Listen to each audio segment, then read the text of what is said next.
Pediria encarecidamente que vocês fechassem os áudios de vocês aí.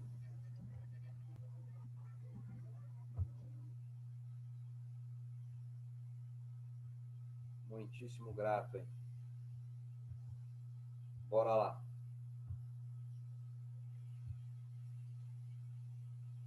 Então nós temos aí 35 aí, né? Trinidade divina. Bora lá. 3 pessoas, um só Deus. Trindade, é uma mentira ou é verdade? Bem, queridos, a Trindade não é uma doutrina que pode ser desdobrada dentro do raciocínio humano. Quando se fala de Deus, é algo transcendental, né? Já dizia aquela música, os caras cabeludão cantando, ninguém explica Deus. Então, ninguém explica mesmo, cara, não adianta. Você vai falar, o cara diz assim, ó, abriu o mar vermelho, Israel passou a seca. Aí o Egito foi passar e matou Israel, o Egito deixou os caras passar. Tirou Israel com 10 pragas da cidade da terra do Egito, dos Estados Unidos da época, libertou os escravos, mais de 2 milhões de escravos. Sustentou o povo por 40 anos no deserto. 2 milhões de pessoas sendo sustentadas no deserto. Fez chover pão do céu. Você consegue explicar essas coisas? Me explica aí como é que foi. Não dá. Se Deus fosse completamente explicável, ele não seria Deus. Porque entenda, se eu consigo abarcar tudo que Deus é na minha mente limitada, ele é tão limitado quanto o meu raciocínio. Então, Deus, ele é infinito. E nós não podemos dizer nada de Deus a menos o que ele diz de si mesmo. Então, o que acontece? Nós, no nosso primeiro estudo, vimos por que se crer na Bíblia. Várias causas racionais por que se crer na Bíblia. Então, já vimos que a Bíblia é a palavra de Deus, ponto. Já estamos estudando há muito tempo, já certos disso. Ah, mas eu não creio. Então, você volta lá no primeiro estudo. Você não viu o primeiro estudo, não dá. Tem que fazer. Mas lá no primeiro estudo, nos primeiros ainda, né? Porque ainda vai tratar de criacionismo, evolucionismo, design inteligente, um monte de coisa que vai ainda colaborar. Mas só o primeiro estudo já é o suficiente para você verificar que a Bíblia é a palavra de Deus. Ora, se ela é a palavra de Deus, nós devemos consultá-la para saber o que Deus diz de si mesmo. Porque Deus é quem precisa se revelar. Ele precisa se tornar, digamos assim, ele precisa se tornar visível para nós por meio das explicações que ele dá. Já dizia ali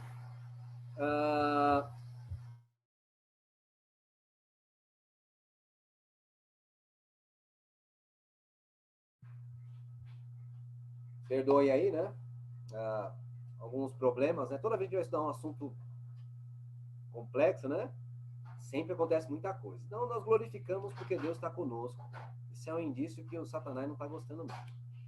Aí, olha só. Você não deve dizer quem Deus é. Quem você acha que ele é. Você deve dizer o que Deus diz de si mesmo. Então, se a Bíblia é a palavra de Deus, que nós verificamos isso no estudo 1, Escritura número 1, correto? Lembra lá? Escritura 1, por que escrever na Bíblia e tal. Veja esse primeiro estudo e você vai compreender o que a gente está falando. Então, se a Bíblia é a palavra de Deus, ela traz de si, ela traz uma revelação de Deus que eu posso confiar. Então, eu não sei quem Deus é, eu só repito quem Deus é. E foi assim que o cristianismo chegou à conclusão da doutrina da Trindade, de que Deus é um, mas que subsiste em 3 pessoas. Como que é isso? Não dá, é profundo demais para que eu possa entender e explicar nas minúcias, né? E o ser humano tem uma mania de querer racionalizar tudo, e se você depender do raciocínio humano, você vai se decepcionar, que nem o ser humano quando abandonou o teocentrismo para o antropocentrismo, e com as 2 guerras mundiais ele descobriu rapidinho que o ser humano não era capaz de ter um raciocínio tão importante, profundo, que pudesse se confiar inteiramente. Então nós vamos confiar no que diz a Bíblia. E isso tem a ver, então, com o nosso primeiro estudo, porque se crê na Bíblia. Então, estava lá, várias razões por que se crê na Bíblia. Então, entendemos já, partindo do pressuposto que a Bíblia é a palavra de Deus, vamos deixar que Deus revele a si mesmo. Não é? Então, assim, um Deus transcendental, infinito, olha que coisa interessante, ele precisa se materializar para ele poder se revelar para nós. Não é? E é assim que ele o faz nas Sagradas Escrituras. Nós temos a compreensão do que Deus diz de si mesmo. Aí, o cristianismo chegou à crença da Trindade. E, ao passar do tempo, a Igreja Adventista aceitou essa mensagem. Nós vimos isso no nosso penúltimo estudo, porque o último foi com o Dr. Marcos Natal. Mas antes, nós tínhamos colocado História da Trindade no Movimento Adventista. E se você não viu o estudo, volta lá e veja o estudo 33, que vai falar sobre a história da Trindade no Movimento Adventista. Tá? Então, nós vamos prosseguir aqui, agora, a princípio, verificando o lado de oposição que existe, só que eu quero começar dentro da Igreja Adventista. Então, dentro da Igreja Adventista se levantaram dissidentes que eles não acreditam na doutrina da Trindade e dizem que a Igreja Adventista do Sétimo Dia apostatou. E os caras produzem documentos, aquele negócio, estudo e tal, e passa para o povo. E diz, a Igreja Adventista apostatou porque crê na Trindade. Será? Então nós vamos começar com as argumentações básicas deles. Vocês vão compreender como é que eles usam os textos nos estudos deles. Tá? Então, o que você fica... Isso é muito importante você saber. Então, a gente, nesse estudo também, vai iniciar com os testemunhos, né? Não porque ele é prova de fé, né? É a prova da veracidade bíblica, a palavra final, né? No entanto, porque são os textos que eles vão usar e que eles estão atacando. Então, eu vou ensinar metodologia de construção dos documentos deles. A fim de que quando você pegar um documento, você possa ter maturidade para abrir e falar, aqui está o golpe 1, aqui achei o golpe 2, aqui achei o golpe 3, e assim sucessivamente. Vamos lá que vocês vão entender passo a passo o que eu quero vos falar. Vamos lá. Eu peguei um documento, o certo é dizer que os documentos deles, né, o posicionamento deles, né, tem 5 falhas que eles usam. Eles põem isso no documento, mas pode fazer em vídeo e tudo mais. Tá?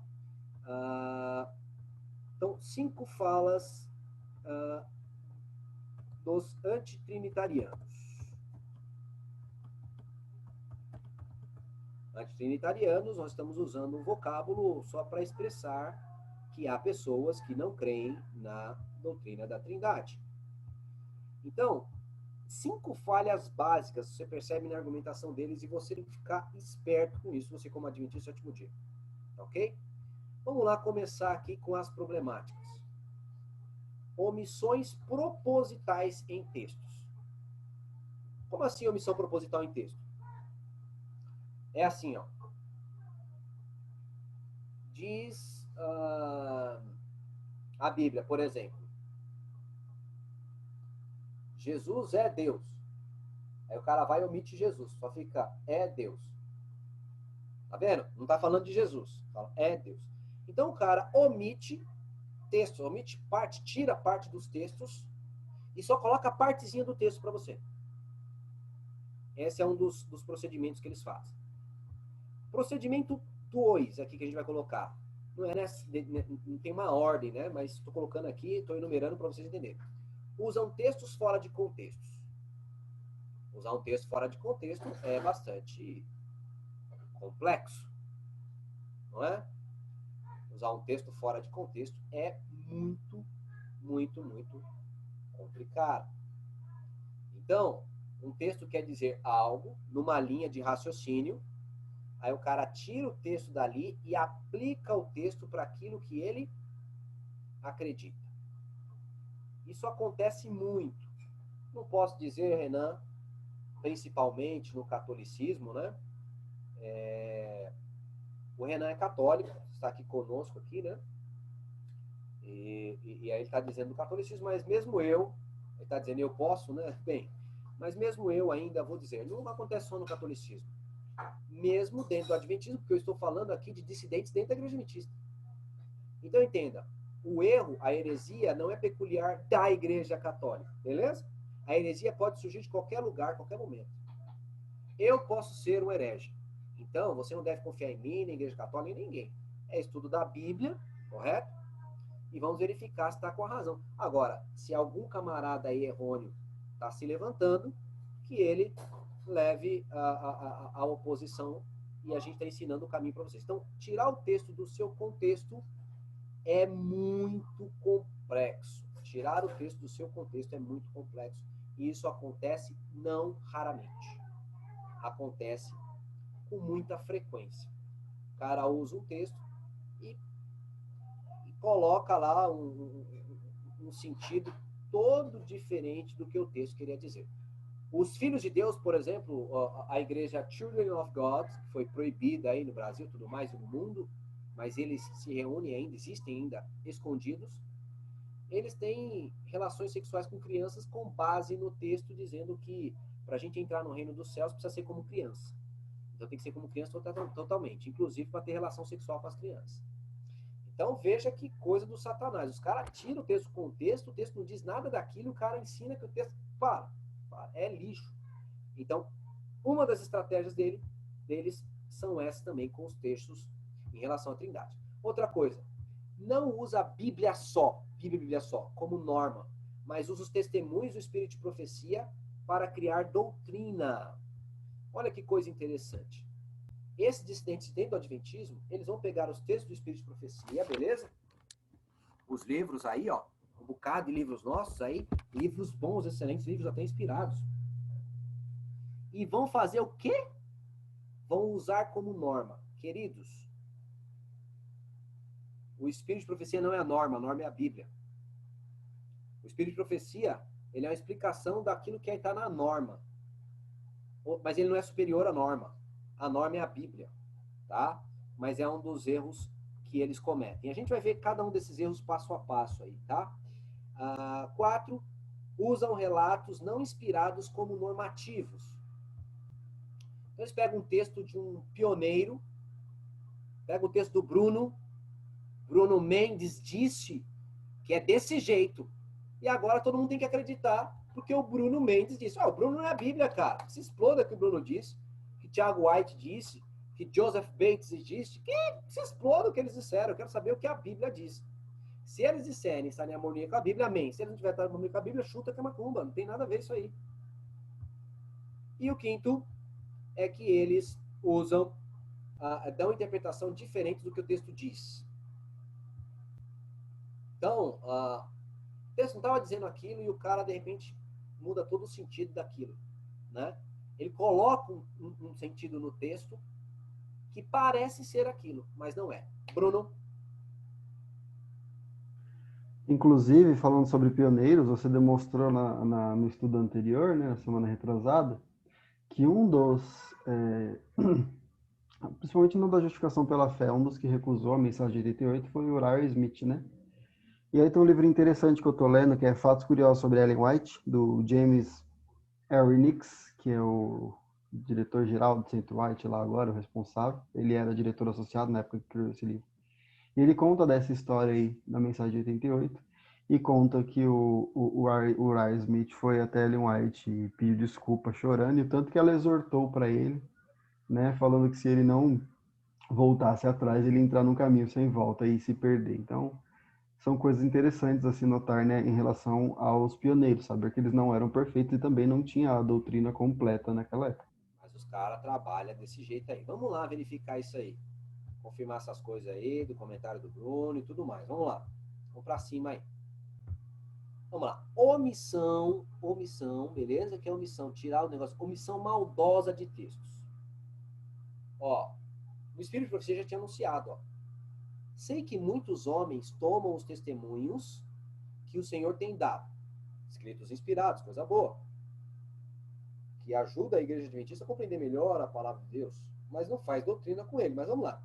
Os homens tomam os testemunhos que Deus tem dado e aplicam-nos como lhes parece que deviam ser aplicados.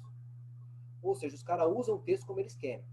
Pegando uma sentença aqui e ali, tirando-a de sua devida ligação e aplicando-a segundo sua ideia. Assim, ficam pobres almas perplexas quando pudessem elas ler em ordem tudo quanto foi dado, veriam a verdadeira aplicação e não ficariam confundidas. Muita coisa que pretende ser mensagem da irmã White serve ao desígnio de representar mal a irmã White, fazendo-a testificar em favor de coisas que não estão em harmonia com o seu espírito e juízo. Ou seja, muitos pegarem os textos para dizer, irmã White disse isso, quando na realidade ela dizia diametralmente oposto. Só que para isso, você tinha que ler o parágrafo de cima ou de baixo, a página. Aí o cara não, ele tira só o texto que vai ser bom para ele, mostra esse texto e as pessoas ficam confusas. Por quê? Porque ela não pega o livro, ela vai pegar esses textos dentro de um estudo que os dissidentes fazem.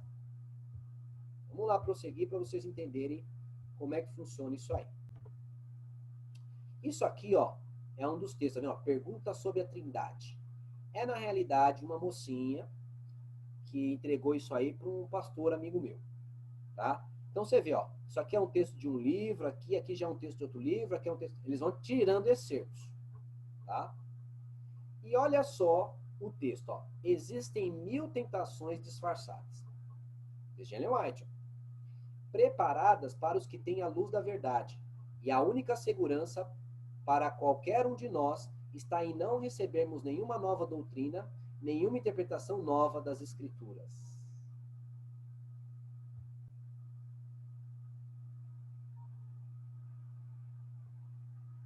Rapaz! Ela está dizendo que vai vir muita heresia. E a nossa segurança é não receber nenhuma mensagem, correto? Que vem agora, mensagem nova. Em outras palavras, eles sugerem que esses adventistas são históricos e que Deus tinha dado a mensagem para eles e tal, e os caras estavam com a mensagem completa, formada, e não teria mais nova luz no futuro, não teria mais nova luz. Será? Vamos lá, gente, vamos perceber a desgraceira que é isso aqui. Vamos perceber como isso é malandragem. Veja que termina com novas das Escrituras, correto? Nenhuma interpretação nova das Sagradas Escrituras. Colocou um ponto aqui, né? Maranata, 1977. Eu tenho a danadinha aqui, eu estou vendo ela ali paradinha, mas eu já coloquei aqui na tela. Então, ó, os dissidentes afirmam que os pioneiros ensinavam já um corpo de doutrinas definidos, inalterável. E como não criam na Trindade, então não se pode aceitá-la com base nesses textos, que aparentemente condena toda interpretação nova das Sagradas Escrituras. Então, nenhuma interpretação nova. E os caras não acreditavam na Trindade, a Trindade só veio depois, o conhecimento. Será que o texto quer dizer isso? Então, veja, Maranata, 1977, página 58. Colocou até na página errada. Mas, eu fui no texto para ler. Vamos lá para verificar. Olha o texto aqui dela, aqui, ó. Existem 1000 tal. Então, esse é o texto cortado. O de baixo é o texto completo. Tá vendo? Ó? Existem 1000. Tentações, disfarçadas. Preparadas. Para os que têm, então, beleza? É o mesmo texto. Olha o que ele diz aqui, ó. A nossa segurança, né? A única segurança para qualquer um de nós está em não recebermos nenhuma nova doutrina, nenhuma interpretação nova das Escrituras antes de submetê-la à consideração dos irmãos de experiência. Apresentai a eles com espírito humilde e pronto a aprender, fazendo fervorosa oração. E se eles não verem luz nisso, atendei o seu juízo. E aí, o texto estava ensinando o que a pessoa colocou ali para ensinar? É nada, aquilo foi uma capirotagem. O texto não está dizendo não devemos receber nenhuma doutrina nova. Está dizendo assim, ó, você não deve receber nenhuma doutrina nova sem antes apresentar para irmãos de mais experiência. E se os irmãos de mais experiência falar, não, isso é bobeira, cara, não vai para isso aí não. Fala, segue o juízo deles que eles são mais experientes. Deus está guiando eles. Olha que coisa tremenda. O texto é muito diferente. Tem vários textos dos testemunhos, vários, dizendo, nova luz há de brilhar da palavra de Deus, e ninguém diga o que deve e o que não deve ser apresentado ao povo, nas mensagens de iluminação que ele vai mandar para o seu povo. Deus vai mandar nova luz. A palavra de Deus, ela vai desdobrando mais e mais. A luz do justo vai desdobrando mais e mais, até ser dia perfeito. Nós vamos aprendendo mais da Bíblia até então. Das trombetas, por exemplo, das trombetas de Apocalipse, na igreja adventista, dentro da igreja tem 9 interpretações. 9 interpretações. E de dissidente tem mais uma outra interpretação, ou seja, alguém está errado nessa conversa. E com o passar do tempo, a gente vai estudando as profecias, vai verificando onde estamos errados e a gente vai se afinando. Então, é bem esse papo aí. Então, veja, tirou o texto, fez uma omissão maldosa. O texto não queria dizer aquilo, mas ela foi até onde era interessante para ela, comeu, colocou o ponto final, acrescentou na apostila, e aí os irmãos que se lascam, que não tem esses livros, que não vai poder conferir, vai acabar não acreditando nas heresias que eles vão ensinando. O que mais? Segundo, usa textos fora de contextos. Olha o Espírito Professor comentando. Muitos estudam as Escrituras com a finalidade de provar que as suas próprias ideias são corretas. As pessoas não estudam para saber o que Deus quer. Elas estudam para verificar nas Escrituras o quanto as Escrituras empatam com o que ela acredita. Ela não quer mudar de opinião. São orgulhosas, tem o espírito de Satanás. Ela não quer mudar. Ela quer, na realidade, estudar a Bíblia para que a Bíblia se adeque ao que ela pensa. Ela não quer saber. Vou estudar a Bíblia para saber o que Deus quer. Mudam o sentido da palavra de Deus para que corresponda às suas próprias opiniões e também procedem com os testemunhos enviados por ele. Citam metade de uma frase e omitem outra metade, a qual, se fosse citada, mostraria que seu raciocínio é falso. Deus tem uma controvérsia com os que torcem as Escrituras, fazendo com que se ajustem às suas ideias preconcebidas. Deus tem uma controvérsia, Deus está contra esses camaradas. Olha aí. No futuro, todo tipo de engano deve surgir. E queremos um terreno sólido para os nossos pés. Queremos pilares sólidos para o edifício. Nenhum alfinete deve ser removido daquilo que o Senhor estabeleceu. O inimigo trará falsas teorias, como a doutrina de que não há um santuário. Este é um dos pontos os quais haverá o afastamento da fé. Onde encontraremos segurança, a menos que seja nas verdades que o Senhor tem dado pelos últimos 50 anos? Olha só, rapaz, ela escreveu então em 1905. Se você volta a 50 anos aqui, você vai dar em 1855. Então, ou seja, parece sugerir que lá em 1855 já não devia ter nova luz nenhuma da palavra de Deus. A nossa única segurança é segurar essas mensagens. Gente, quando você estuda o texto inteiro, esse texto aí, ele está falando da verdade presente. E que a gente não deve fazer acréscimo nela. Qual é a verdade presente? Santuário, em conexão com 2.300 dias, lei de Deus, justificação pela fé e estado dos mortos. As mensagens mais importantes. Não devemos fazer nenhuma... A nossa única segurança é se manter dentro dessas mensagens e não torcê-las. O texto não está falando nada de que não teremos nova luz. Há vários textos disso. Deixa eu ver se eu coloquei algum texto aqui. Vamos ver se esse texto aqui, ó. Por mais de meio século, os diferentes pontos da verdade presente têm sido objetados e constituídos como matéria de oposição. Novas teorias que não eram verdade foram apresentadas como verdades, e o Espírito de Deus revelou o seu erro. À medida que os grandes pilares da fé foram apresentados, deles testificou o Espírito Santo do Senhor. No tocante às verdades do santuário, repetidamente, o Espírito Santo confirmou de maneira assinalada a pregação. Hoje em dia, porém, tal como no passado, alguns serão induzidos a forjar novas teorias e negar as verdades sobre as quais o Espírito Santo colocou a sua aprovação. Ela está se referindo às verdades presentes, às verdades que foram apresentadas lá. Por isso que ela fala mais de meio século. Verdade presente. E qual é a verdade presente? Você vai ver lá, primeiro escrito, página 63. Santuário, conexão com os 1.300 dias, lei de Deus, justificação pela fé, estado dos mortos. Estados mortos vai estar na página 89. Prosseguindo aí. Ao passar do tempo de 1844, foi um período de grandes acontecimentos, expondo ao nosso admirado olhar a purificação do santuário que ocorre no céu, tendo clara relação com o povo de Deus na terra. e com as mensagens do primeiro, segundo e terceiro anjo, desfraudando o estandarte que havia em inscrição. Os mandamentos de Deus, uma verdade presente, a fé de Jesus, que é a justificação pela fé. Um dos marcos dessa mensagem é o templo de Deus, que é o santuário, visto no céu, seu povo, que é uma verdade, tal. A lei de Deus, já falei, né? A luz do sábado, mesma coisa dentro da lei de Deus, né? A não imortalidade dos ímpios é um marco antigo, e ela fala, não consigo lembrar-me de nenhuma outra coisa que se possa ser colocado na categoria dos velhos marcos, e é esses velhos marcos que ela está falando. Por isso que ela está falando lá dos grandes pilares da fé. Esses são os antigos, que é a da verdade presente. Então era sobre isso que ela está falando. Não devemos mudar essas mensagens. Terceiro ato que os caras fazem aí, tá? Não usa a Bíblia só como norma, mas usa os testemunhos do Espírito de Profecia para criar doutrina.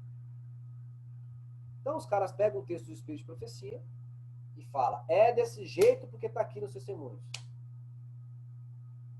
E não é assim que funciona. Qualquer coisa que você queira respaldar do Espírito de Profecia, procure na Bíblia. Não é que vai estar lá, se não tiver na Bíblia, não é verdade. Não é bem por aí. Mas você não deve ensinar, porque a Bíblia é a carta que deve ser ensinada. A Bíblia é a palavra que deve ser ensinada e pregada. Vamos lá, progredir aqui, nesse aspecto. E tem cara que diz que a igreja adventista idolatra a Ellen White. Veja só o que eu estou ensinando para vocês já desde o começo. Tá? Dizendo que é uma heresia isso aí, o cara que segue isso aí. E os caras, eles apoiam isso por causa desse movimento dissidente, que se diz adventistas, mas eles não creem no que a igreja adventista acredita. Olha só o que o próprio Espírito de Profecia diz. Mas Deus terá sobre a terra, Ellen White escrevendo aí, ó, um povo que mantém a Bíblia e a Bíblia só, como norma de todas as doutrinas e base de todas as reformas.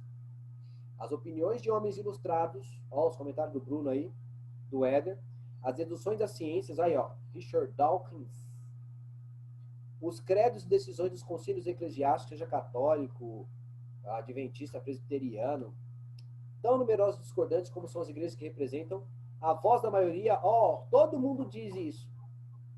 Nenhuma dessas coisas, nem todas em conjunto, deveriam considerar-se como prova, em favor ou contra qualquer ponto de fé religiosa. Antes de aceitar qualquer doutrina ou qualquer preceito, devemos pedir em seu apoio claro ao Senhor do Senhor. Então, amigos, é Bíblia e Bíblia só que diz o Espírito de Profecia. Eu não posso usar o Espírito de Profecia para provar as minhas doutrinas. Você usa o Espírito de Profecia para se encaixar na Bíblia e confirmar o que a Bíblia diz, e não o contrário. Não é a Bíblia que confirma o que o Espírito de Profecia diz. A Bíblia é a palavra de Deus, luz maior, como diz já o próprio Ellen White. E o Espírito de Profecia é a luz menor. Por que luz menor? Luz menor é para a igreja, para a instrução da igreja. E por que luz maior é a Bíblia? Porque é a instrução do mundo inteiro. Então, amigo, o machado que põe fim a toda discussão com sua verdade é a palavra de Deus. E o próprio Espírito de Profecia diz aqui, ó, Bíblia e Bíblia só. O povo de Deus vai se manter na Bíblia e na Bíblia só. Outro problema, usam relatos não inspirados como normativos. Olha isso aqui, esse é o quinto, tá? Tá 4 ali, mas é o quinto, né? Vou tirar aqui. Relatos não inspirados como normativos.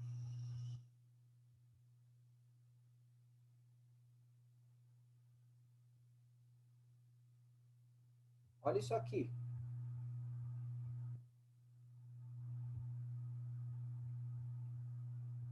Isso aqui é um texto do Papa Bento XVI.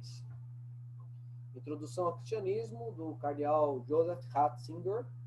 Nem era Papa ainda, né? Primeira Não edição está de 1960. compartilhando. Opa!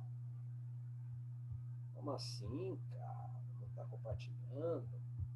Vamos lá. Agora foi. Olha como os caras usam, isso aqui, ó, usam textos não inspirados como se fosse normativo. É regra, para ele é certo. A Igreja Católica dizendo o seguinte, ó, Papa Ratzinger falando, em 1968, ele não era Papa ainda. Eu devia ter tirado Bento XVI aqui, é cardeal Joseph Ratzinger, né? Vou mudar isso aqui depois. a forma básica de nossa profissão de fé trinitariana, Mateus 28:19, que é batizando em nome do Pai, do Filho e do Espírito Santo, que apresenta a Trindade, né? Tomou forma durante o curso dos séculos segundo e terceiro, em conexão com a cerimônia de batismo, medida em que seu lugar de origem está em causa. O texto de Mateus 28:19 veio da cidade de Roma. Roma está dizendo, então, que ela inventou batizando em nome do Pai, do Espírito e do Espírito Santo. E aí? Aí o cara usa como normativo. É isso aí. Pá! E aí, verdade ou mentira? Queridos, o texto, o que tem a ver com Roma, é porque o catolicismo quer transmitir a ideia de que os originais da Bíblia passaram pelas mãos deles antes de chegar no mundo. Eles querem dizer que eles levaram a Bíblia para o mundo. Quando não foi assim. A Bíblia tem, só do Novo Testamento completo, mais de 5.300 manuscritos. Dá quase 5.400 manuscritos. Novo Testamento completo. E nos 5.300 manuscritos, tem o texto, batizando em nome do Pai, do Filho e do Espírito Santo. Como? Se nos manuscritos, tem manuscrito em cópita, que não passaram na mão da Igreja Católica, e vários outros manuscritos encontrados em vários países que não passaram na mão da Igreja Católica. Me diz, como é que eles fizeram isso? Não fizeram, galera. É mentira, porque eles sabem que isso causa briga entre os protestantes. Porque aí parte dos protestantes vão se levantar contra a Trindade, outros a favor. E eles vão brigar entre si. E isso é vantajoso para a igreja. Então é técnicazinha. Sabe como é que eu uso esse argumento? Eu falo, amigão, esse texto aí foi mudado? Aí o cara fala, foi. Eu falo assim, ó, tira esse texto e todo o livro de Mateus, eu vou te provar a Trindade nos 65 livros que sobrar. Acabou. Você amarra o cara. Aí você prova em todos os textos. Aí fala, então a Igreja Católica então mudou tudo, né? Então não dá para levar adiante essa argumentação. Nós vamos depois, no final, ensinar para vocês aí os textos que vocês não vão usar contra dissidentes, tá ok? Nós estamos estudando a doutrina da Trindade, mas nós estamos batendo no viés do dissidente, que seria uma visão mais complexa da gente combater, porque ele está usando os livros da igreja, e é complicado. E aí a gente precisa então verificar os livros, verificar o que eles estão falando, mas vamos ensinar alguns aspectos aí para vocês saírem dessa. Bruno?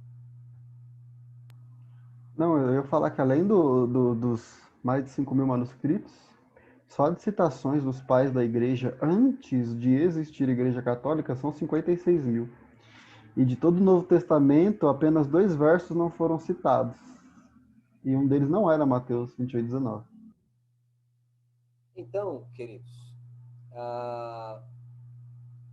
é interessante, né? Esse aspecto aí. Então é importante que a gente prossiga aí nesse caminho. Obrigado, Bruno, pela sua colaboração. Vamos prosseguir aí, tá? Dão interpretações diferentes ao que o texto diz. Veja só. Lúcifer no céu, texto testemunhos. Antes de sua rebelião, foi um elevado e exaltado anjo, o primeiro em honra, depois do amado Filho de Deus.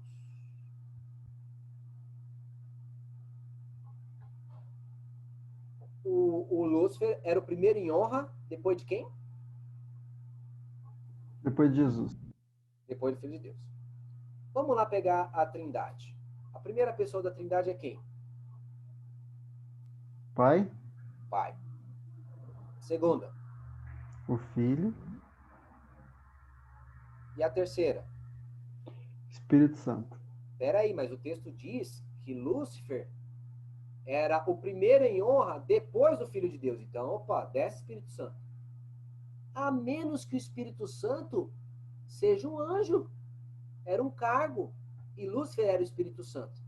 Aí você vai ver na Bíblia, Hebreus 1:14, 2:14. 1:14, 2:14. 1:14, 2:14. 2:14, acho que é. Diz que anjos são espíritos, e antes dele cair, ele era santo. Então ele era Espírito Santo. E era o primeiro em honra que estava abaixo do Filho de Deus. Ó, heresia montada com sucesso, né? Galera, o texto não quer dizer isso! Beleza? O texto quer dizer isso. Deixa eu até mostrar o outro texto aqui, que o Espírito Santo é a terceira pessoa da Trindade, lá e tal, tudo, ó. Tá aqui, ó, tá vendo? O príncipe da potestade do mal só pode ser mantido em sujeição pelo poder de Deus na terceira pessoa da Trindade. Ah, a terceira pessoa da Trindade é o Espírito Santo. Então, Lúcifer era o Espírito Santo.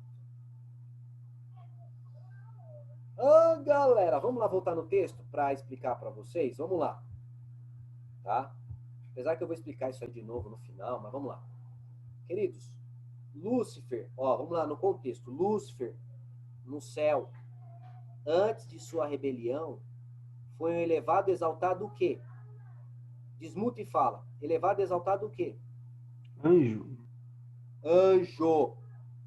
O primeiro em honra. O primeiro o quê?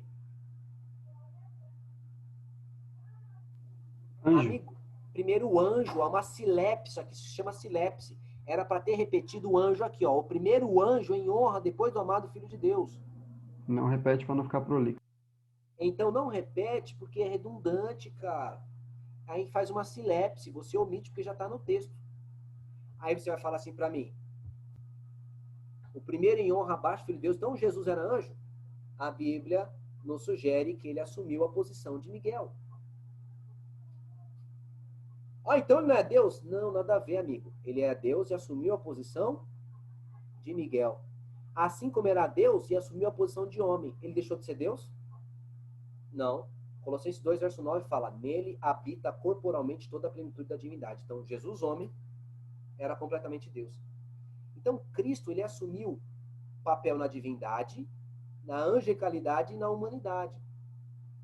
Então, o texto está dizendo que ele era primeiro em honra abaixo do Filho de Deus, porque o Filho de Deus era considerado Miguel, o primeiro dos anjos. E abaixo dele, aí vinha Lúcifer, que começou a se comparar com Jesus. Você vai ver no estudo da origem do mal. Lembra da origem do mal? Que aí Deus, então, apresentou a verdadeira posição do Filho, Salmo 45, mostrou que ele era Deus. E aí Satanás falou, não, se ele era um anjo que foi elevado à posição de Deus, eu também quero. Foi por isso que ele começou com inveja. Foi por isso que ele começou a ideia de ser Deus. Ele não falou, quero me comparar com o pai. Não, ele estava se comparando com o filho, imaginando que ele era um mero anjo.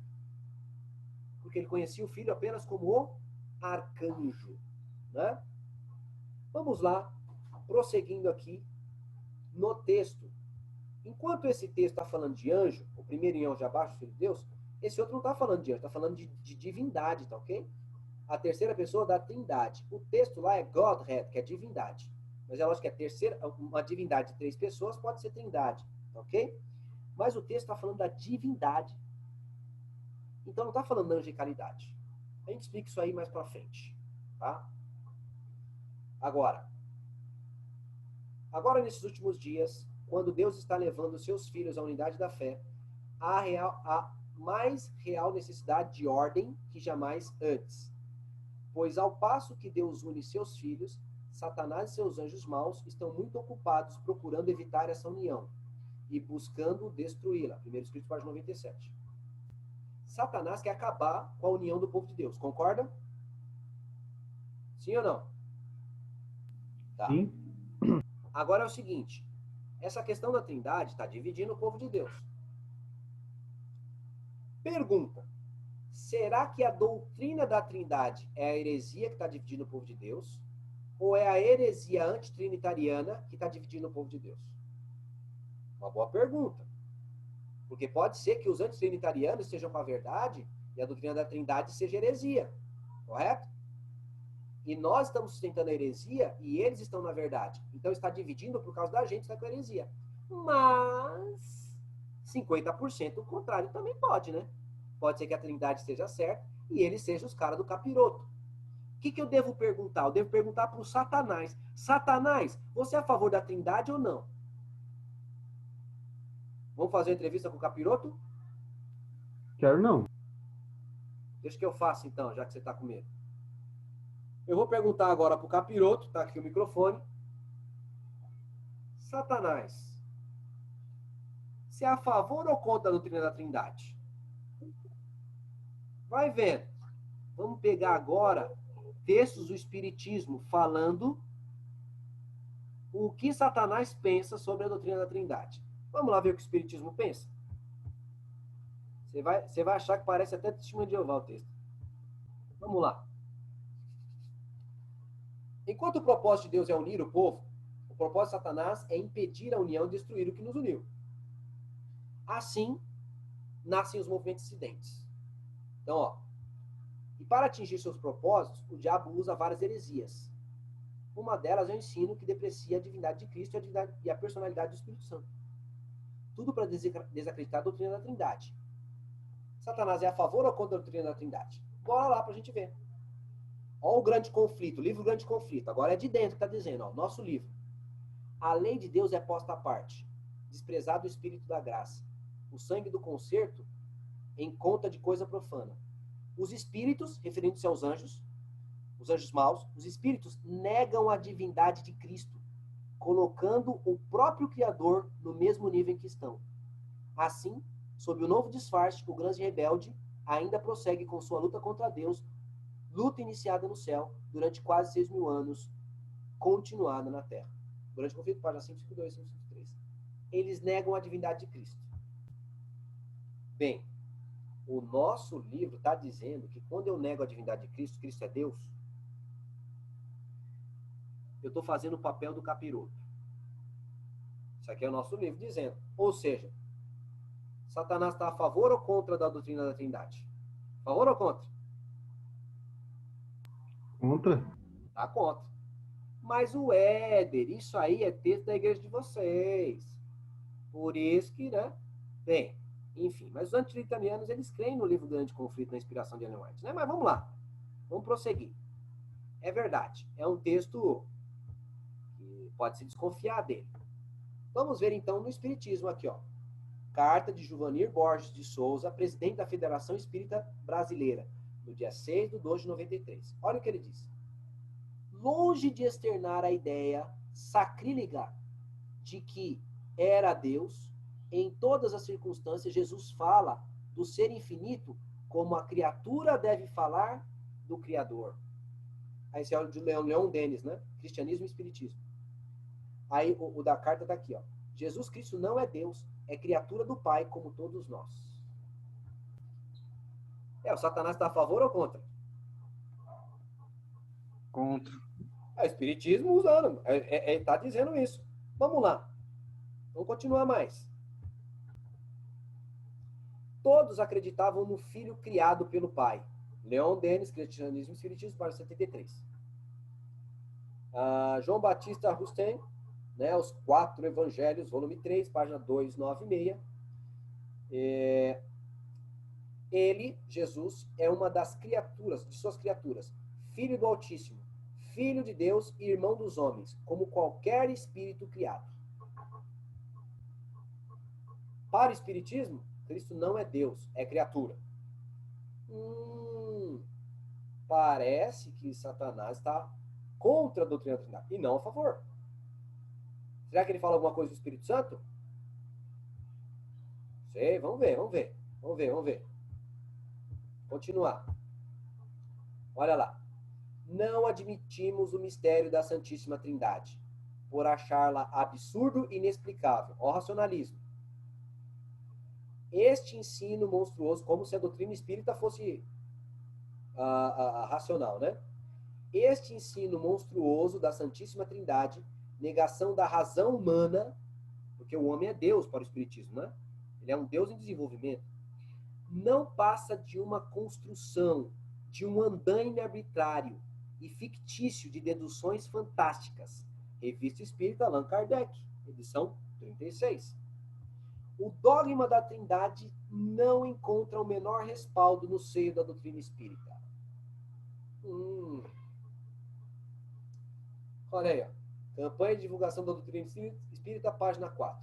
O Espiritismo é o consolador prometido por Jesus. Também não crê no Espírito Santo como pessoa, como Deus. Não cogitamos da personalidade do Espírito Santo. Não é pessoa. Que entendemos ser não uma individualidade ou uma pessoa da Trindade. o espiritismo, beleza? Já fui espírita, viu? Quem tá falando aqui não é cara que não... Já fui espírita. Kardecista, da macumba, entre os outros. Amigo, espiritismo, correto? O Satanás está dizendo o quê? Não é. Trindade não existe. Ou seja, Satanás está a favor ou contra? Está contra, galera.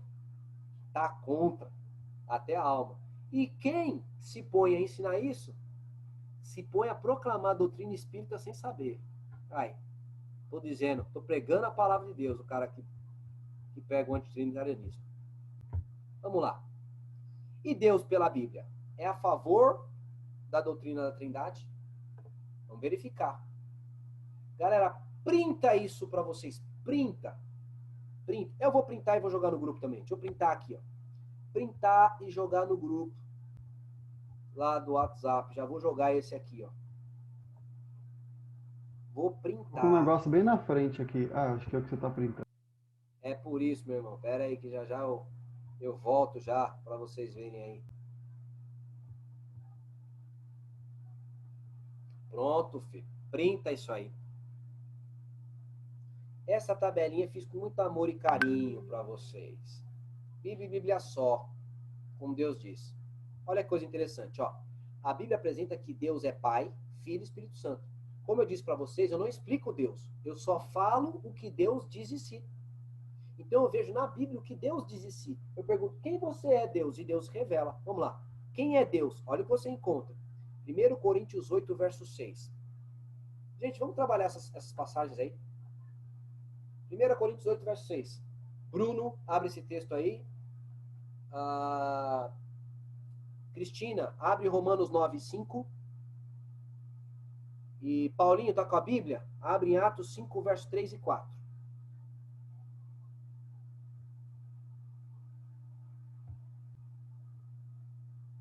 Pode ler?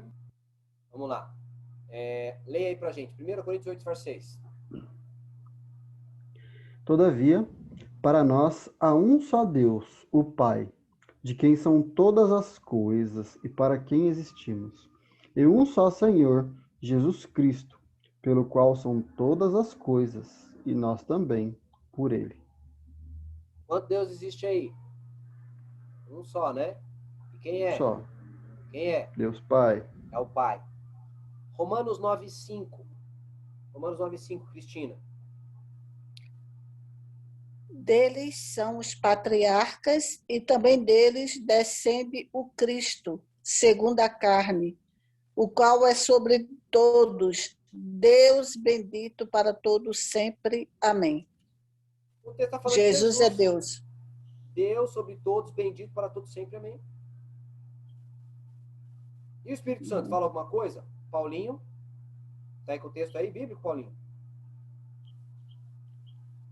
Paulinho acho que não está. Cristina, aproveita aí que você está em Romano, já vai para o Atos 5, verso 3 e 4.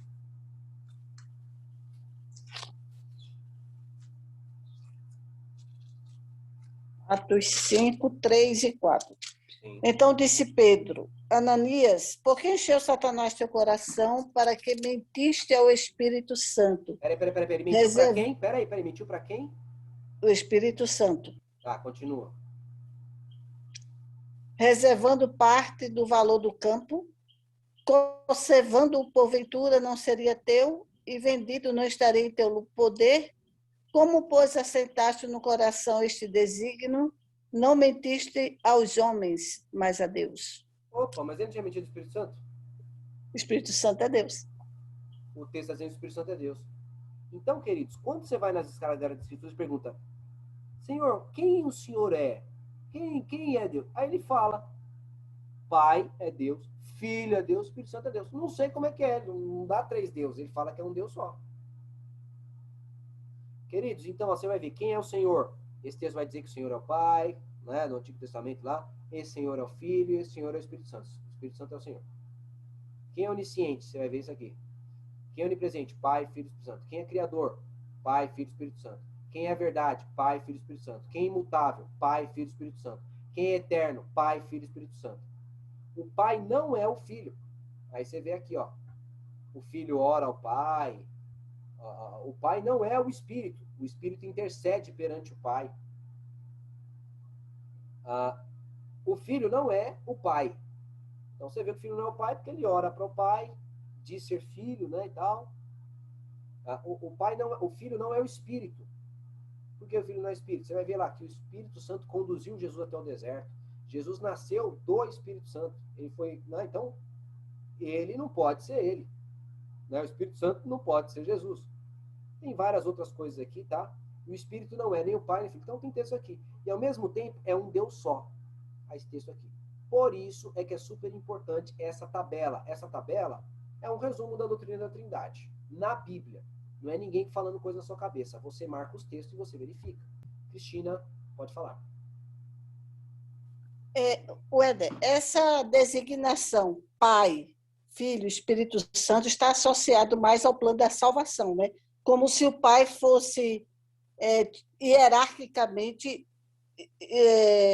estivesse em uma posição mais privilegiada do que o Filho e do que o Espírito Santo, como se estivesse num nível maior. É mais em relação às funções que cada um desempenha no plano da salvação, né? Prefiro que você mencione as funções que eles desempenham do que circunspectar a salvação. Por quê? Porque antes dele vir aqui no mundo, pode ser que ele tenha se manifestado a nós como Pai, Filho e Espírito Santo, né? Não sei.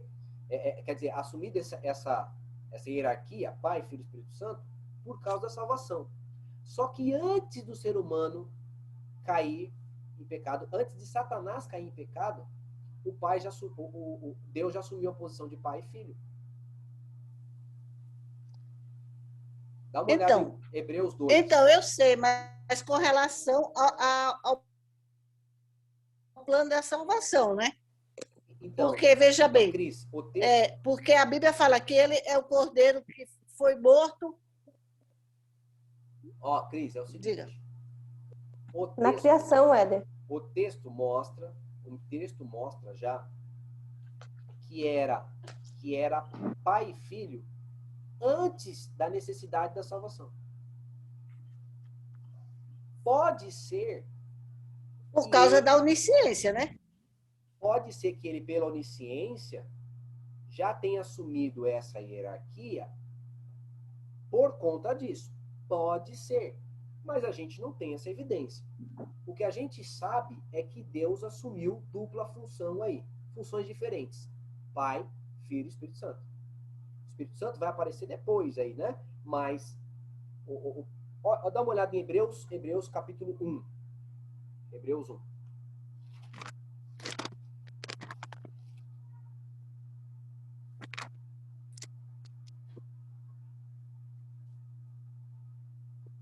Hebreus 1, verso 5. Eu não queria entrar nesse texto agora, que eu teria que explicar o gerei. Mas eu deixo o verbo gerar para depois, vai.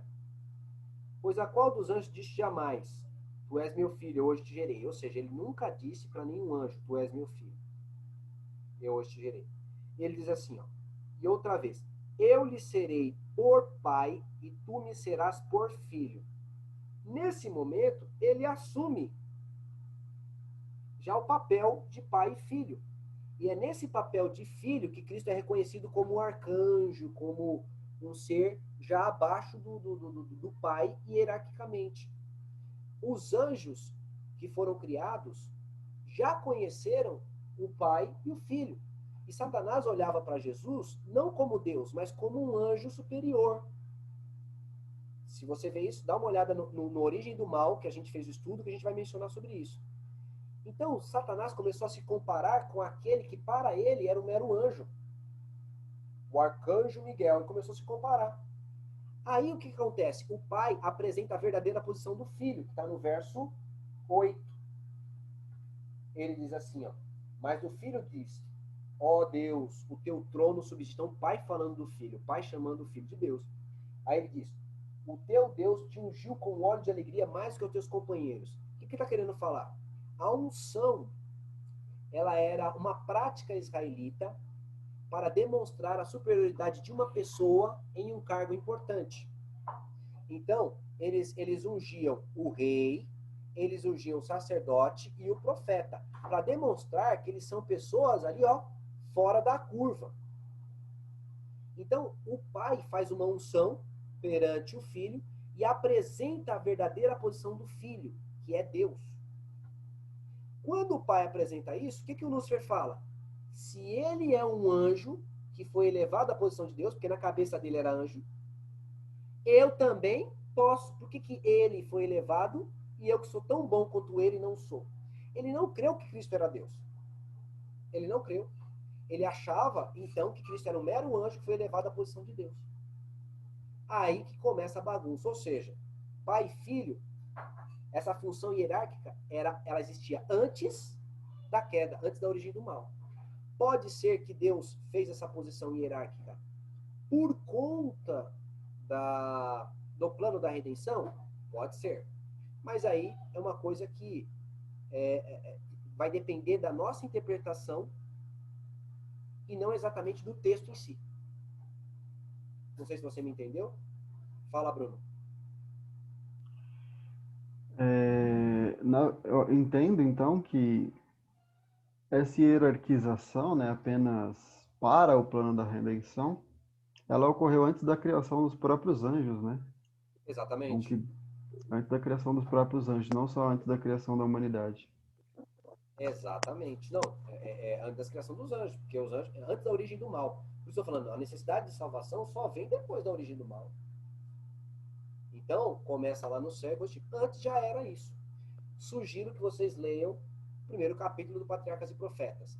Se você ler a história da redenção, você vai ver essa mesma história. Só que a história da redenção, ele dá a impressão que Jesus era um mero anjo, mas o Patriarcas não, deixa claro que ele era Deus e que foi revelado a sua verdadeira posição.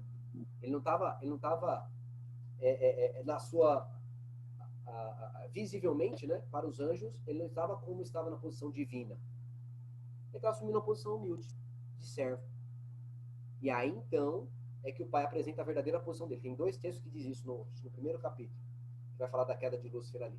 Então, vocês dão uma olhada no Patriarcas e Profetas, vocês vão verificar isso aí. Leia passo a passo lá, que vai ajudar vocês a compreender esse aspecto. Tá? De qualquer maneira, o que nos interessa é que a Bíblia, abundantemente, então, apresenta que Pai, Filho e Espírito Santo é Deus.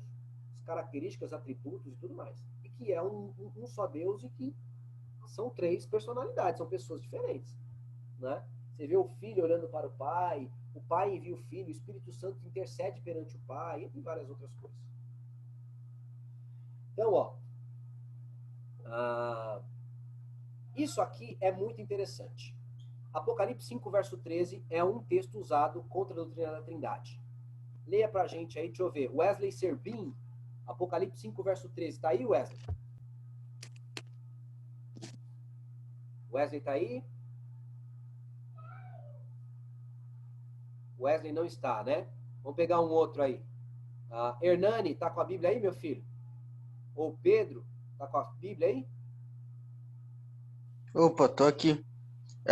Apocalipse 5:13. Tá.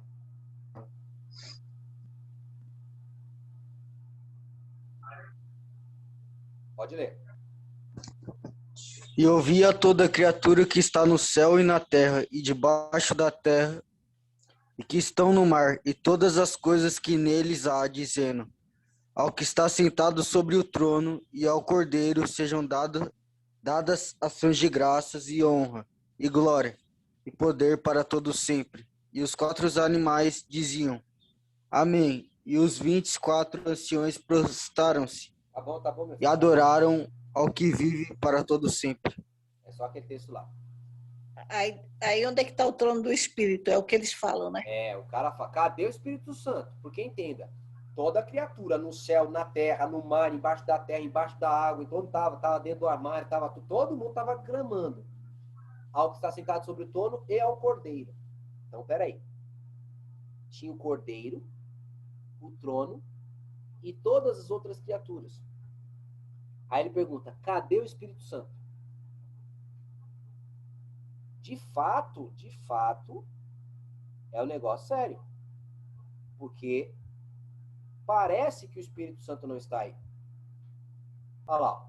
Você vê o pai que está sobre o trono, você vê o filho que está sendo adorado também, os adoradores, que todas as criaturas no céu, no universo inteiro estavam adorando, mas cadê o Espírito Santo? O Espírito Santo não está. Galera, vamos fazer um paralelo desse texto com Atos 7, 55, 56. Atos 7, 56. Atos 7, 56 é a mesma estrutura. Você tem que anotar isso aí, porque aí já estamos resolvendo um problema já de Apocalipse. Se não anotar, você dança. Apocalipse 7. Não, Apocalipse 7 não. Atos 7. Atos 7. Vamos lá, Bruno, tá com a Bíblia aí? Ah, o Marcelão também não leu. Ele tá com a Bíblia, Marcelo?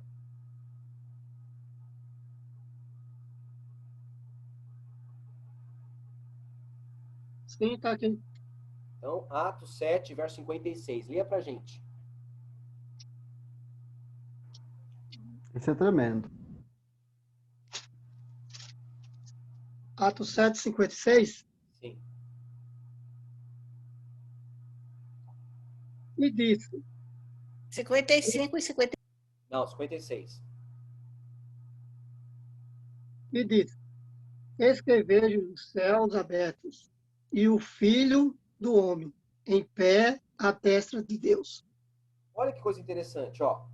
Eis que vejo o Filho do Homem. Então, o Estevão agora tem a visão. Vejo o Filho do Homem. Aí ele vê, o céu está aberto. Quem ele vê lá? O Pai e o Filho. Por que é semelhante ao texto de Apocalipse? Porque está o Pai e o Filho no trono e os adoradores aqui, as criaturas. Da mesma forma é Estevão. Estevão é o adorador, está na posição das criaturas, e lá está vendo o Pai e o Filho. E de novo, cadê o Espírito Santo? O Espírito Santo vai estar no verso 55. E aí você vai entender Apocalipse com base em Atos. Leia o verso 55 aí, Marcelo. Mas Estevão, cheio do Espírito Santo, fitou os olhos no céu e viu a glória de Deus e Jesus que estava à sua direita. Onde é que está o Amém. Espírito Santo? Estevão, Um adorador. No adorador. Então entenda, ó. O ser humano olhando para o céu, ele não vai ver o céu, ele não vai ver o Pai e o Filho, ele não vai ver o céu. O ser humano olhando para o céu não tem essa capacidade. Então, o Espírito Santo é quem batizou ele com o dom de profecia. Então, o Espírito Santo estava nele. E o Espírito Santo fez o papel dele, que o Espírito Santo não honra a si mesmo. A Bíblia fala que o Espírito Santo não fala de si mesmo. O Espírito vem para exaltar o Pai e o Filho. Então, o Espírito Santo agora batiza ele com o dom do Espírito Santo e ele agora vê o Pai e o Filho. Então, o Espírito Santo estava trabalhando na criatura, enquanto a criatura agora era levada a contemplar o Pai e o Filho. Vamos para Apocalipse. Toda criatura no céu, na terra, no mar, nas águas e tudo mais, todas estavam em uníssono dizendo: ao que está sentado sobre o trono e ao Cordeiro. Espera aí, gente. Onde foi marcado o ensaio com esse pessoal? Não foi marcado ensaio. Era o Espírito Santo que estava nas criaturas e o Espírito Santo fazendo o seu papel. Qual o papel que ele faz? Não apontar para si mesmo. Levar as criaturas a adorar ao Pai e ao Filho. Deu para entender?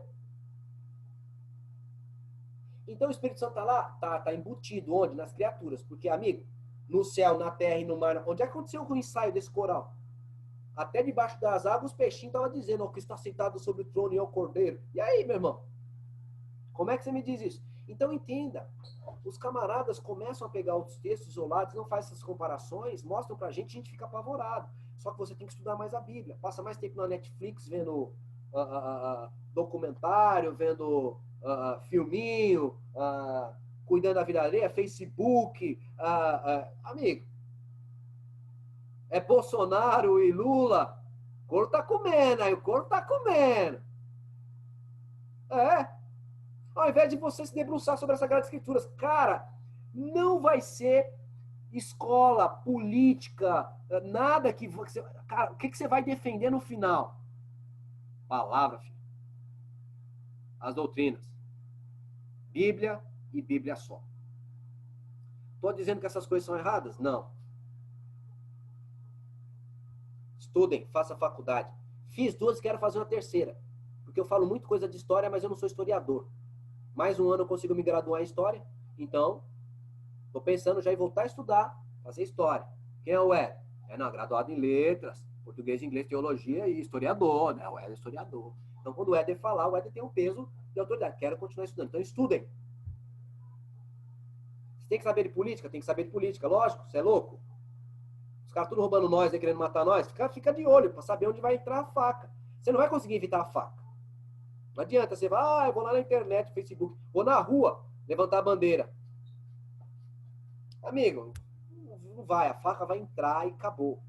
Mas tem que estar de olho onde a faca vai entrar. Para você alertar as ovelhas, para elas não serem enganadas. Tem que ver jornalismo? Tem que ver no jornalismo. Tem que ler livros? Tem que ler livros. Mas, amigo, nada dessas coisas, seu trabalho, sua empresa, nada deve superar. Deve sobrepujar a dedicação que você tem para com a palavra de Deus defendê-la. Isso deve estar acima de tudo. Então se dedica, porque essas coisas têm saída, mas os caras vão mostrar essas coisas aí pra gente, vai afastar um monte de gente da igreja que não teve oportunidade de participar desse estudo. Nesse grupo nosso, que tem mais de 100 e poucas pessoas, nesse grupo nosso, tem um bocado de gente que eu tenho a impressão que vai ser enganado com essas mensagens que eles não ouviram, que poderiam ter participado aqui. Nossa, o Éder tá agorando o pessoal? Não, galera. É só um pouco de experiência que a vida traz pra gente. E que isso não aconteça na sua igreja. Porque se você alertar a sua igreja, a coisa vai mudar. Porque na sua igreja já não entra mais heresia, porque entrou a verdade. Vamos lá prosseguir aqui. Deixa eu ver, eu não tô nem ligado no horário. 9h23. Não vai dar pra gente fazer o que a gente queria fazer, mas vamos lá. Eita, isso aqui é interessante. Galera, eu não vou entrar nisso aqui, não. Deixa isso aí, cenas dos próximos capítulos. Vocês já viram coisa demais. Vamos deixar para a próxima. Semana que vem a gente vem mais. Deus abençoe vocês. Vocês viram aí que tem coisa demais, coisa interessante demais, um monte de saída aí que a gente... Cara, só tem uma saída ali. E é Deus que tem iluminado a gente para a gente poder passar para vocês. Então não perca essas informações, marca na Bíblia de vocês, questione, ok? Fala aí. Eu não sei se você vai passar pelo texto de Atos que eu achei que você ia ler, mas aproveitando que você leu Atos 7:55, 56 ali, eu vou aproveitar também Atos 7:59, mas eu vou dar um contexto antes. Lá na formação do homem, em Gênesis 2:7, diz que Deus, então, formou o Senhor Deus ao homem do pó da terra. O Senhor Deus, Adonai, ele soprou nas narinas o fôlego de vida.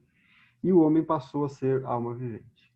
Ou seja, é Deus que sopra o fôlego de vida, né, nos seres, e estes se tornam alma vivente. E aí, se a gente ler lá em Eclesiastes 12:7, vai dizer quando a pessoa está morrendo, né? O Eclesiastes 12, ele fala sobre a velhice, né? Então, no verso 7, ele diz: e o pó volte à terra, como o era, e o espírito volte a Deus, que o deu. Certo? Então, Deus sopra o espírito quando ele cria o ser humano, e quando morre o espírito, né, o fôlego de vida volta a Deus. E aí, nesse relato de Estevão, é bem interessante, porque depois do que vocês leram, né, ele foi apedrejado, tá? Vocês leram até os 56, que ele viu Jesus e Deus, né, Jesus à destra de Deus. Aí depois do 57, 58, ele é apedrejado. E aí, no 59, diz assim, e apedrejavam Estevão, que invocava e dizia, Senhor Jesus, recebe o meu espírito. Quem é Deus aí? Interessante, muito bom. Muito bom. Muito bom. Quem é Deus nesse caso? Muito bom. Muito bom. Recebe o espírito, Muito como bom diz raciocínio. Eclesiastes. É lógico que isso aí vai valer para os antitrinitarianos dentro do movimento adventista. Porque fora, os caras entendem, os caras são espíritas, pentecostais, tem pensamento espírita. Então ele vai entender que Jesus recebe o meu espírito como se fosse a própria pessoa que morreu e subiu para o céu. Tipo Na verdade, todo movimento que não for imortalista, né, funciona. Então, aí vai ficar. Então, exatamente, todo movimento que não for imortalista, ele... Quer dizer, a Igreja Adventista é Testemunho de Jeová. Exato. Eu tenho família inteira testemunha de Jeová. Então, galera, muito bom, mas foi boa a contribuição, que a gente vai juntando essas contribuições a mais aí. Wesley Serbin, quer falar alguma coisa? Eu queria só, assim, comentar algo que a gente pode, né, eu acho que talvez em outro momento, você talvez vá comentar, mas é só, falar, mas fala que as únicas igrejas, ou melhor, as únicas religiões monoteístas são o cristianismo, o muçulmano e o judaísmo. Mas, se a gente olhar direitinho, o cristianismo é a única religião que apresenta três deuses. Trindade são três deuses. Como é que fica essa situação? Trindade não são três deuses. Claro que são três deuses. Os três são Deus. Como é que fica? É exatamente essa diferença, essa distinção que a Bíblia faz. Como eu disse para você, Wesley, nós não dizemos quem Deus é. Nós deixamos que Ele diga quem Ele é. Então, por exemplo, o próprio Deus em Isaías diz sobre Jesus que Ele é o Pai da eternidade, o Deus forte e príncipe da paz. O Jesus mesmo, quando vem aqui no Novo Testamento, em João 8, diz assim, ó: antes que Abraão existisse, eu sou. Eu sou é o nome do Deus que apareceu a Moisés, escritor dos 10 mandamentos, que diz assim, ó: não terás outros deuses diante de mim. O próprio Jesus fala assim, ó, o Filipe, ele fala assim, ó, João 14, eu sou o caminho, a verdade e a vida. Ninguém vem ao Pai senão por mim. Para você pensar. Ele fala, ninguém vem ao Pai. Só que vem, ele aponta para si e não aponta para fora. O certo, ele deveria falar assim, ó, ninguém vai ao Pai, senão por mim. Mas ele não fala, ninguém vai ao Pai. Ele fala, ninguém vem ao Pai, senão por mim. Aí, nesse mesmo texto, ele fala assim, ó, quem vê a mim, vê o Pai. Como dizes tu, mostra-nos o Pai. Aí, o coisa fala assim, ó, Filipe, Senhor, mostra-nos o Pai, isso nos basta. Jesus falou assim, ó, você não está me vendo e eu pareço com o Pai? Não, ele fala assim, Filipe, há tanto tempo eu estou convosco e não me tende conhecido, você não me conhece? Peraí, Filipe não pediu para conhecer Jesus. Filipe pediu para conhecer o Pai. Segundo, outra coisa, a lei de Deus é infinita. Como é que Cristo paga um preço infinito não sendo Deus? No princípio era o Verbo estava com Deus, o Verbo era Deus. Ele é o mesmo ontem, hoje e será para todos sempre. Amigo, o que tem nas Sagradas Escrituras, só que entenda, nós só começamos a beliscar. Mas eu peço encarecidamente que essa coisa que vocês printaram, beleza? Esse texto que vocês printaram, essa tabela, vocês olhem passagem por passagem. E vocês verifiquem o que Deus diz de si. Não é eu que estou dizendo. São textos. E aí, então, nós vamos, nas Sagradas Escrituras, compreender o que é. Então, a questão da Trindade foi como eu disse a princípio. Explicável? Brother, não dá para você diminuir, não dá para você sintetizar. Agora, seja na Bíblia ou nos testemunhos, se você entende que a Bíblia ou os testemunhos é a palavra de Deus, amigo, não tem jeito. Vai cair na ideia de que o Pai é Deus, que o Filho é Deus, que o Espírito Santo é Deus e que é um Deus só. Não Até tem em como João fugir. 10, até em João 10:30, né, Jesus se refere, eu e o Pai somos um só. Não use esse texto. Não usa esse texto. Não. Eu vou explicar isso em outras aulas para vocês. São textos que vocês não vão usar. Mateus 28 vocês não vão usar. Não é que não é inspirado, não. João 10:30 vocês não vão usar. 1 João 5, verso 7, porque o texto não era texto ali mesmo. Então, existe texto que vocês não vão usar. Esse texto você não vai usar o Pai somos um. Você vai usar outros. Vários outros.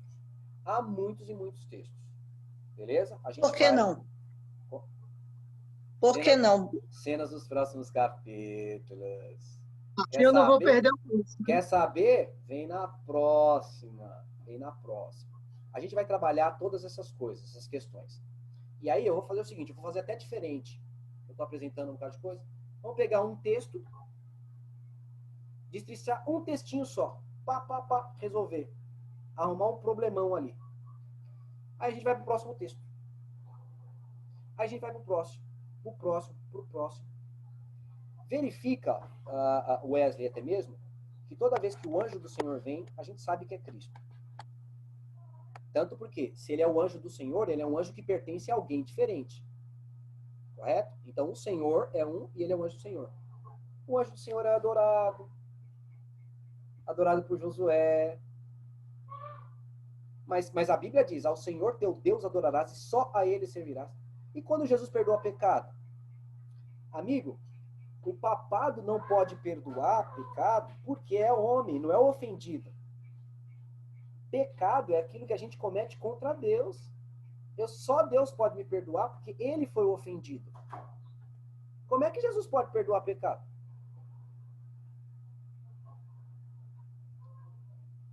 E agora vem assim, ó. O pecado contra Jesus pode até ser tolerado, mas contra o Espírito Santo não é. Como que um pecado pior, se Jesus é Deus, né? Como que o pecado pior pode ser a respeito do Espírito Santo? Então, há muitas passagens, e a gente vai considerar essas passagens. E digo para vocês já sabem aqui, já estão há algum tempo comigo, né? Há mais de um ano já estão comigo. Sabe que a gente não costuma falar bobeira. Eu vivi um bom tempo no meio de movimentos dissidentes, e eu vi os materiais sendo formados. Movimento de Poá, quando os caras fizeram um congresso dissidente, que veio gente do todo mundo, eu vi os materiais sendo formados porque eu estava lá. Eu vi os materiais, vi as discussões. E é por isso que eu estou apresentando para vocês onde estão as falhas desses argumentos deles, a fim de que vocês possam se precaver. Mas, respeito todas as opiniões. Mas eu digo para você, é a mesma opinião do Satanás dizer que são 3 deuses. É a mesma opinião de Satanás dizer que Cristo não é Deus. A mesma opinião de Satanás dizer que o Espírito Santo não é pessoa e que não é Deus. Veja que é sério. Mas deixa para cenas dos próximos capítulos.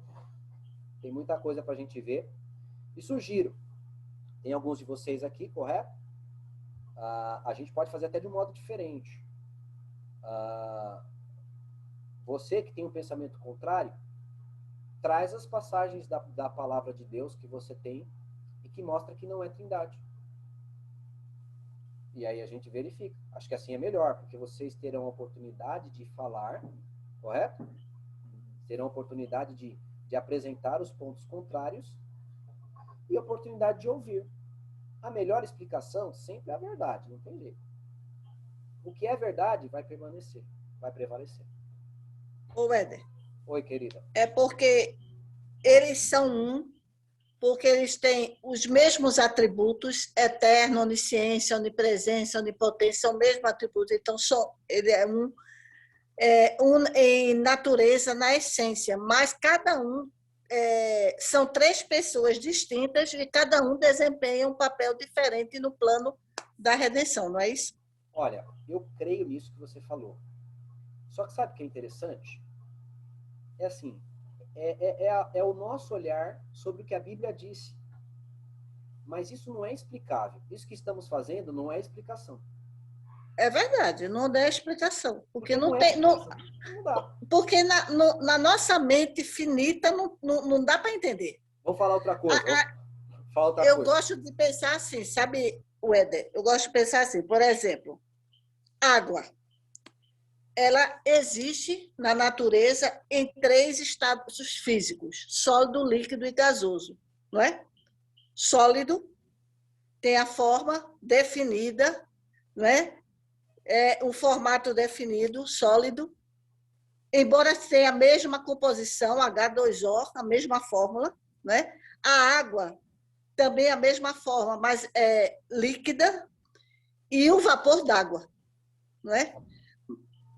Tudo é água, mas a maneira como se apresenta na natureza é diferente. Querida, é assim, a gente vai encerrar por aqui, alongou, mas eu vou dizer uma coisa para você.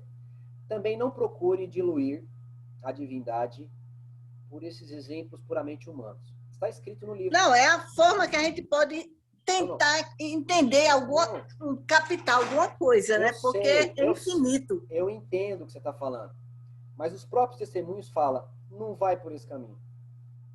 O que você falou faz sentido, mas Deus está avisando para a gente assim, ó, não vai por esse caminho.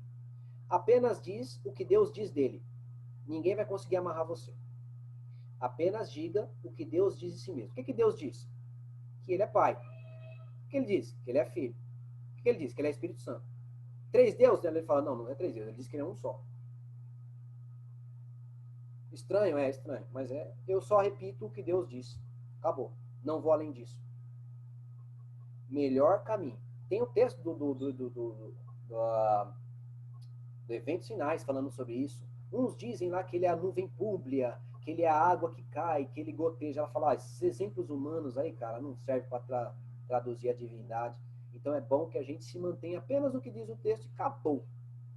Ponto. Não dá para explicar. Queridos, que Deus abençoe vocês. Façam a pesquisa de vocês. Busquem as dúvidas de vocês. E aí, semana que vem, a gente vai poder conversar e verificar esses aspectos aí. Beleza? Assim fica de bom tamanho para todos? Deus abençoe vocês.